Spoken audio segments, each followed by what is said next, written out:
नमस्कार दोस्तों, सत्ता नगरी के इस अंक में आपका स्वागत है। मैं हूं मंजीत सहगल। आज के अंक में हम प्रधानमंत्री मोदी के मणिपुर दौरे का विश्लेषण करेंगे। बात करेंगे राजनीतिक समीकरणों की जो पिछले 2.5 साल के दौरान बने हैं, मणिपुर के ताज़ा हालात की।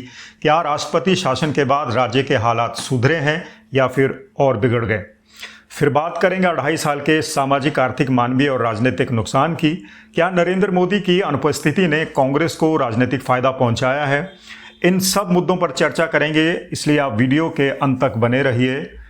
दोस्तों, पूरे विश्लेषण को समझना जरूरी है क्योंकि अधूरी जानकारी आपको झूठ की ओर आकर्षित कर सकती है और आप झूठ को सच मान सकते हैं। इसलिए वीडियो शुरू करने से पहले एक आग्रह, अगर आपने अभी तक सत्ता नगरी चैनल को सब्सक्राइब नहीं किया है तो अभी कर लीजिए। हाँ, तो अब बढ़ते हैं आज के समाचार विश्लेषण की ओर।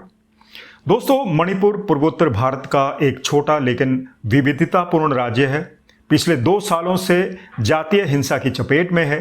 13 सितंबर 2025 को प्रधानमंत्री नरेंद्र मोदी ने यहाँ का दौरा किया, जो 2023 में हिंसा भड़कने के बाद उनका पहला दौरा है। इस दौरान मोदी ने चुराचांदपुर में इम्फाल में 8,500 करोड़ रुपए की विकास परियोजनाओं का उद्घाटन और शिलान्यास किया, जिसमें महिलाओं के लिए हॉस्टल, इंडोर स्टेडियम और सड़क जैसी बुनियादी ढांचा शामिल है।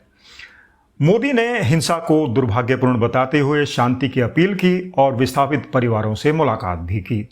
लेकिन यह दौरा क्या वास्तव में राज्य की पीड़ा को कम करेगा या यह मात्र राजनीतिक दिखावा है। इस विश्लेषण में हम देखेंगे कि 2.5 साल की दूरी ने क्या नुकसान पहुंचाया, स्थानीय लोग क्या सोचते हैं, क्या यह दौरा बीजेपी को फायदा पहुंचाएगा जिसने अपनी सरकार की असफलता के बाद राज्य में राष्ट्रपति शासन लगाया, और क्या मोदी की अनुपस्थिति ने कांग्रेस को राजनीतिक लाभ दिया। मणिपुर में जातीय हिंसा की शुरुआत 3 मई 2023 को हुई, जब मैतेई समुदाय को अनुसूचित जनजाति का दर्जा देने की मांग पर कुकी आदिवासी समुदाय ने विरोध प्रदर्शन शुरू किया। मणिपुर हाईकोर्ट के एक आदेश ने इस विवाद को हिंसक बना दिया, जिसके परिणाम स्वरूप सैकड़ों मौतें, हजारों घरों का विनाश और महिलाओं पर अत्याचार के मामले सामने आए। 2023 से 2025 तक हिंसा जारी रही, जिसमें कम से कम 260 लोग मारे गए और 60,000 से अधिक लोग विस्थापित हो गए। मई 2025 में 2 साल पूरे होने पर राज्य में मृतकों की याद में कार्यक्रम हुए, लेकिन विस्थापित अभी भी राहत शिविरों में रह रहे हैं।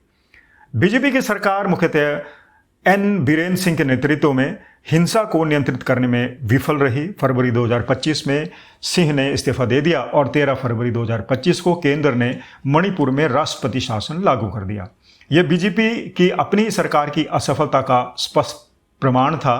राष्ट्रपति शासन को कई बार बढ़ाया गया। जुलाई 2025 में लोकसभा ने 6 महीने की विस्तार को मंजूरी दी और अगस्त 2025 में राज्यसभा ने इसे 13 अगस्त 2025 से 6 महीने और आगे बढ़ा दिया। अप्रैल 2025 तक हिंसा नहीं हुई, लेकिन सितंबर 2024 में नई झड़पें देखने को आई। केंद्र की नीतियां जैसे मैतेई बहुल क्षेत्रों में फोकस ने कुकी समुदाय में फिर से असंतोष बढ़ा दिया।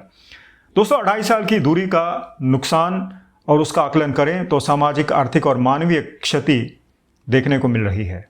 पीएम मोदी की 28 महीनों की अनुपस्थिति ने मणिपुर को गहरी चोट पहुंचाई। हिंसा के चरम पर है। राज्य जल रहा था। पीएम ने ना तो दौरा किया और ना ही संसद में विस्तार से बोले। गृह मंत्री अमित शाह ने दौरा जरूर किया, लेकिन केंद्र की चुप्पी ने स्थानीय लोगों में अलगाव की भावना पैदा कर दी। सामाजिक रूप से राज्य 2 भागों में बंट गया। इम्फाल घाटी मैतेई का गढ़, जबकि पहाड़ी क्षेत्र कुकी जो का गढ़। 2050 से अधिक मौतें, 70,000 विस्थापित और 1500 घायल आंकड़े राज्य के विघटन को दर्शाते हैं। महिलाओं पर यौन हिंसा के मामले जैसे 2023 का वायरल वीडियो ने राष्ट्रीय स्तर पर शर्मिंदगी पैदा कर दी। आर्थिक नुकसान अपूरणीय है। पर्यटन ठप हो गया, स्कूल बंद हो गए, इंटरनेट प्रतिबंध से व्यापार प्रभावित रहा और राहत शिविरों में रहने वाले लोग चिकित्सा और शिक्षा से वंचित देखे गए। बेरोजगारी बढ़ी, युवा हताश हो गए और हताशा में उन्होंने हथियार उठा लिए और ड्रग्स की तस्करी बढ़ गई। राजनीतिक रूप से राष्ट्रपति शासन ने स्थानीय निर्णय प्रक्रिया को लकवा मार दिया। सभी फैसले दिल्ली से होते रहे, लेकिन जमीनी बदलाव देखने को नहीं मिला। 2024 लोकसभा चुनाव में बीजेपी को मणिपुर में हार मिली, जहां वह पहले मजबूत थी। मोदी की अनुपस्थिति ने बीजेपी की छवि को मणिपुर विरोधी बना दिया, जिससे राष्ट्रीय स्तर पर विपक्ष को हमला करने का मौका मिला। मानवीय स्तर पर बच्चे शिक्षक से दूर, परिवार बिखरे और मानसिक स्वास्थ्य संकट गहरा गया। यह दूरी न केवल नैतिक विफलता थी बल्कि रणनीतिक भूल भी थी जो राज्य को और अस्थिर बनाती गई। स्थानीय लोग क्या सोचते हैं, आइए इस पर बात करते हैं। लोगों की मिश्रित प्रतिक्रियाएं हैं और निराशाजनक है। पीएम के दौरे पर स्थानीय प्रतिक्रियाएं विभाजित हैं। चूरा चांदपुर में कुछ निवासियों ने स्वागत किया, विकास परियोजनाओं को सकारात्मक बताया। एक स्थानीय व्यक्ति ने कहा कि 7300 करोड़ की परियोजनाएं जरूर रोजगार के अवसर पैदा करेंगी। वहीं प्रधानमंत्री ने विस्थापितों से मुलाकात की, जो भावुक क्षण था, लेकिन कईयों ने इसे देर से आया बताया। इम्फाल में प्रदर्शन हुए जहां लोग राजनीतिक थिएटर कह रहे हैं। कुक्की जो समुदाय ने अलग प्रशासन की मांग की, लेकिन पीएम ने अपने भाषण में कोई ठोस रोड मैप उनको नहीं दिखाया। युवाओं ने निराशा जताई। एक वीडियो में कहा गया है कि सब कुछ बर्बाद होने के बाद प्रधानमंत्री को मणिपुर की याद आई। महिलाओं के बाजार में इमा की थेल की माताओं ने होपलेसनेस व्यक्त की। कुल मिलाकर स्थानीय मानते हैं कि जो दौरा जरूरी था, लेकिन अनुपस्थिति की कीमत चुकानी पड़ेगी। वे शांति चाहते हैं, न कि मित्र परियोजनाएं। तो क्या यह दौरा बीजेपी को मदद करेगा? राष्ट्रपति शासन की विडंबना यह है कि बीजेपी के लिए दौरा चुनौतीपूर्ण है। एक तरफ 8500 करोड़ की परियोजनाएं विकास का चेहरा दिखाती हैं, तो मैतेई वोटरों को लुभा सकती हैं। प्रधानमंत्री ने विकसित मणिपुर का वायदा किया, लेकिन राष्ट्रपति शासन बीजेपी की असफलता का प्रतीक है। अपनी सरकार ही हिंसा नहीं रोक पाई। दौरे से पहले उखरूल जिले में 23 बीजेपी के नेताओं ने इस्तीफा दे दिया। इंक्लूसिवनेस की कमी का आरोप लगाते हुए इन्होंने भारतीय जनता पार्टी को अलविदा कह दिया। वहीं 2024 के चुनाव में बीजेपी की हार से साफ है कि भाजपा की अनुपस्थिति ने पार्टी को नुकसान पहुंचाया है, और यदि हिंसा जारी रही तो दौरा उल्टा पड़ सकता है। कुक्की जो की मांगे अनसुलझी हैं, जो बीजेपी के लिए खतरा पैदा कर सकती हैं। कुल मिलाकर अल्पकालिक लाभ संभव हैं, लेकिन लंबे समय में छवि सुधारना मुश्किल होगा। मोदी की अनुपस्थिति ने कांग्रेस को कैसे फायदा पहुंचाया? मोदी की चुप्पी जाहिर तौर पर कांग्रेस के लिए एक मजबूत हथियार बनकर सामने आई। कांग्रेस ने मोदी के दौरे को फार्स और टोकनिज्म का नाम दिया। मल्लिकार्जुन खड़गे ने इसे 3 घंटे का स्टॉप ओवर बताया। राहुल गांधी ने कई बार दौरा किया, विस्थापितों से मिले भी, जो कांग्रेस की संवेदनशीलता को दर्शाता है। और वहीं गौरव गोगोई ने प्रधानमंत्री से माफी की मांग की। कांग्रेस ने अमित शाह के इस्तीफे की मांग भी की और मणिपुर को बीजेपी निर्मित संकट बताया।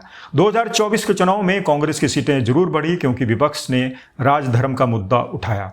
वहीं मोदी की अनुपस्थिति ने कांग्रेस को नैतिक ऊंचाई दी है, जो भविष्य के चुनाव में फायदेमंद साबित हो सकती है। और अब दोस्तों, इस विश्लेषण का निष्कर्ष यह है कि मणिपुर में शांति की जरूरत है। राजनीति से ऊपर उठकर सोचने की जरूरत है। प्रधानमंत्री का दौरा एक शुरुआत भर है, लेकिन 2.5 साल की देरी ने घाव और गहरे कर दिए हैं। विकास परियोजनाएं जरूरी हैं, लेकिन बिना जातीय संवाद के अपर्याप्त हैं। मणिपुर को एनआरसी, विस्थापितों का पुनर्वास और न्याय चाहिए, और यदि केंद्र ने ठोस कदम नहीं उठाए तो दौरा मात्र स्मृति बनेगा। मणिपुर भारत का अभिन्न अंग है, उसकी पीड़ा राष्ट्रीय है, लेकिन राजनीतिक दलों को लाभ से ऊपर उठकर शांति स्थापित करनी होगी। दोस्तों, ये था आज का विश्लेषण। उम्मीद है मणिपुर पर हमारा विश्लेषण आपको पसंद आया होगा, और अगर आपको वीडियो अच्छा लगे तो इससे शेयर करना न भूलें और चैनल को सब्सक्राइब जरूर कर लीजिए, ताकि आपको इसी तरह के राजनीतिक विश्लेषण और उनकी जानकारी मिलती रहे। नमस्कार।